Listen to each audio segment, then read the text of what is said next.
Read the name. Age of Darkness, the final stand. Now, go and make a cup of tea. By the time the kettle's boiled, can you still remember the name? It's a shame, because name aside, I like everything the Age of Darkness is doing. It's a survival RTS in which you are attempting to reclaim a world from hordes of monsters, a really deadly fog, and its art direction is lovely. Age of Darkness can reportedly render 7,000 units swarming on a screen at a time, which is impressive, but not as impressive as how laggable is the screenshots and the trailers. It's a dark game and predominantly features green monsters soaring in great numbers against a background that different shades of green. And yet those monsters always pop, and I can always pick the player units out of the crowd. They are things that weren't true for me in the are billions. There is a lot more going on too. The maps are procedural and they are randomized melees and blessings, which can give you new things to think about. For example, MLIs could cause a certain percentage of every soldier you train to come out as one of the monsters.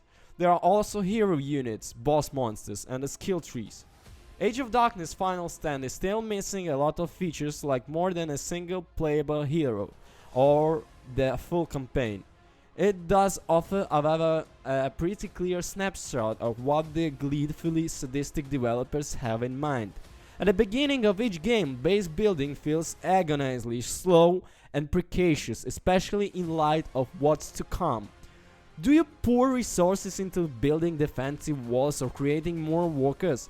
Do you divert your manager stores into creating a motley band of warriors to stay off the monster of the feast that night? Or gather food and wood and hope that your hero and starting squad can keep the things under control? How far a fight from your base do you dare venture, knowing there are treasures to be had? Even as you become more powerful, the choices never become easier, and the game intentionally makes you always feel at least somewhat unprepared. At this stage of development, there are a lot of unknowns, like what the campaign will be like, how the other heroes will impact the game, and whenever the final product will onboard the player gently or not. Happily, the game offers a lot of options, for both making things easier, or for the truly masochistic more difficult. There are a lot of ways to adjust the visuals and controls as well. Speaking of the visuals, I'm sucker for dark fantasy vibes, so I really like the art of the Age of Darkness Final Stand, which looks like you get if you took Age of Empires and pass it through a goth grim dark filter. The lighting is well done, contrasting rich saturated color against deep shadows with a lot of details in the units and its structure. The orchestra score is moody and heroic by turn. For now, however, the Age of Darkness supplies just one, a fellow named Edwin, who wields a flaming sword and has the personality of Wet Noodle. A proper hero character in a game like this should feel apparently heroic. Canon lines of clinch, dialogue, and one useful line of backstory. A veteran of many expeditions into the whale. In the menu does not a hero's tales make. Right now, hero characters aren't much more in gameplay terms than upgraded mooks, and there is no incentive for trying to keep them alive. If they die in a battle, they just respawn back at base, every bit as extendable as, say, the patriarch characters in 2003 Race of Nations. Bug-like swarmers who die by the thousand and whole main ability is to simply overwhelm defense by sheer numbers and the rank and file here. It was zombies in the DR Billions, it's cramping four-legged critters who look a bit like long-lost cousins of the ghoul in The Witcher 3 here. The enemy also has a boss-like units, but they are relatively few in number and defined not at all in the game's lore. They are just more cannon fodder that happen to take a few more hits from regular soldiers, but die just as easily from anything upgraded. Which brings us to base building part of base builder RTEs.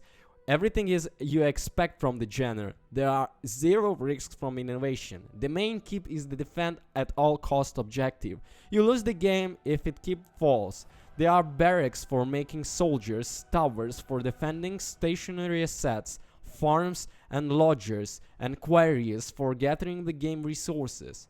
As seems to be the norm nowadays is revive RTE's word. The game wants to be built quickly. A system is in a place where a death knight occurs every few in-game days. Enemies burst from the void at ludicrous speed, and the mode is not over until you've been killed every last of them. A demented version of the multiple mode on pinball machine with your armlines as the flippers and the Zerg stand-ins at the balls.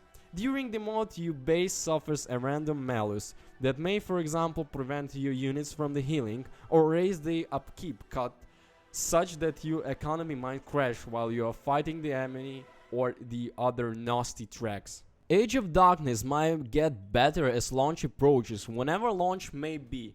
Gods know, there are more than enough titles that got launched into early access and never got finished. But is that a recommendation? Well, no. When you could play the Arbillions, which is complete experience, or wait a few weeks for Age of Empires 4, or even chase down an old copy Warcraft 3 or StarCraft, which are still great games over 20 years after they first came out. Age of Darkness Final Stand is simply not ready for prime time in its current state. There is a work to do. Of course, we'll check back and see how it's turned out a little further down the line. And who knows, maybe it will be finding one of a grade for Survive the Night. But anyway, my recommendation is those who are in love with this genre, you guys definitely have to try it. It's a 400%. 400%. Okay guys, thank you for watching. I hope you liked the video and the information. Don't you guys forget to comment and subscribe, and also don't forget to press the button with the bells because notifications are coming. Peace.